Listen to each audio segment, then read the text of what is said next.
Hello, I'm Father Anthony Cekada. Welcome to broadcast number 4 for the Philothea Press bestseller, Work of Human Hands, a theological critique of the Mass of Paul VI, by the Reverend Anthony Cekada. To order Work of Human Hands and to read excerpts, visit www.philotheapress.com. Chapter 4, Latin to the Vernacular, Lost in Translation. By the time the new Mass appeared in 1969, Latin had disappeared from the Mass just about everywhere in the world. From the moment this transformation began in 1964, conservatives and progressives argued over what Vatican II really meant when it dealt with the issues of Latin and the vernacular. But the passages in Vatican II's Constitution on the Sacred Liturgy referring to the preservation of Latin and the introduction of the vernacular are ambiguously worded and susceptible to contradictory interpretations. So on one hand, according to the Constitution, yes, Latin is to be preserved. But on the other hand, also according to the Constitution, Latin is not to be preserved. If giving the mother tongue a suitable place in some parts of the Mass may be of great advantage to the people. Moreover, especially where an even more radical adaptation of the liturgy is needed, a more extended use of the vernacular may appear desirable. The practical effect of this gobbledygook would hinge on who would interpret or define the terms advantage to the people, suitable place, and extended use.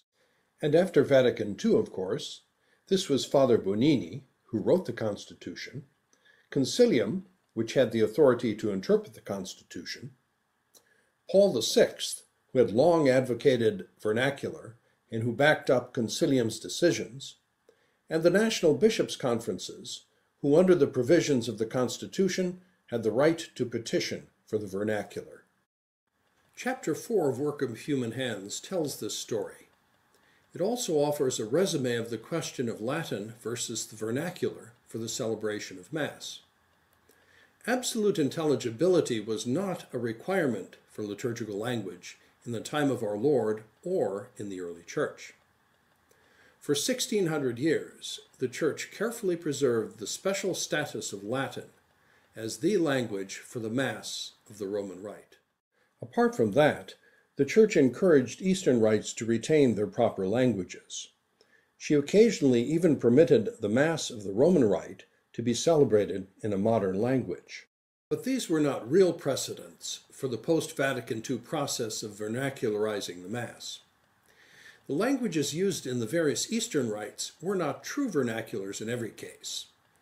Moreover, the Holy See required that the translations of the Roman Rite Mass be slavishly faithful to the Latin original. Hardly the case with the post-Vatican II translations. Why retain Latin as a liturgical language? Catholic scholars gave 4 reasons: sacredness, unity, unchangeableness, and tradition. All of these reflect doctrinal truths about the Mass or the Catholic faith.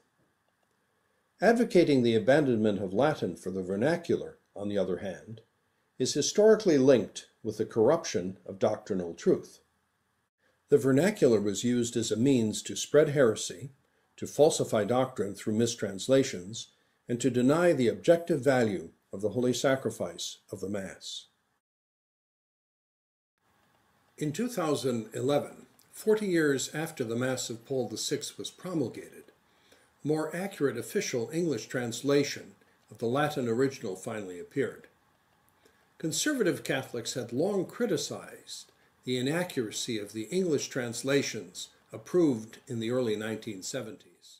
To take one example, the word gratia, grace, appeared 11 times in the orations for ordinary time in the Latin original of the Missal of Paul VI.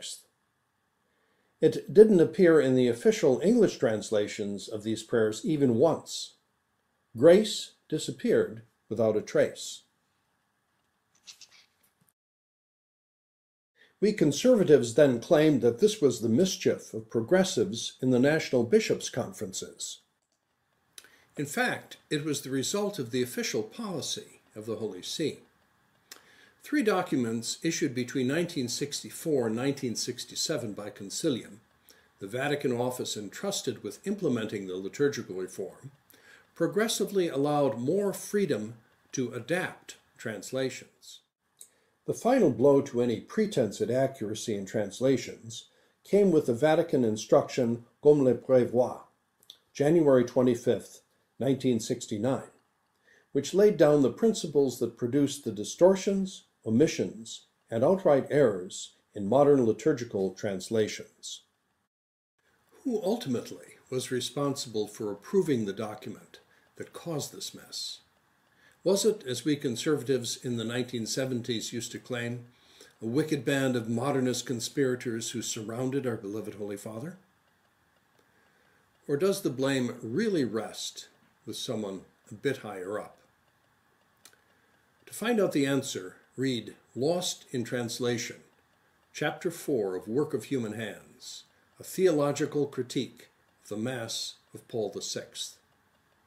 Our next chapter, the Mass as Assembly. To order Work of Human Hands and to read excerpts, visit www.philotheapress.com.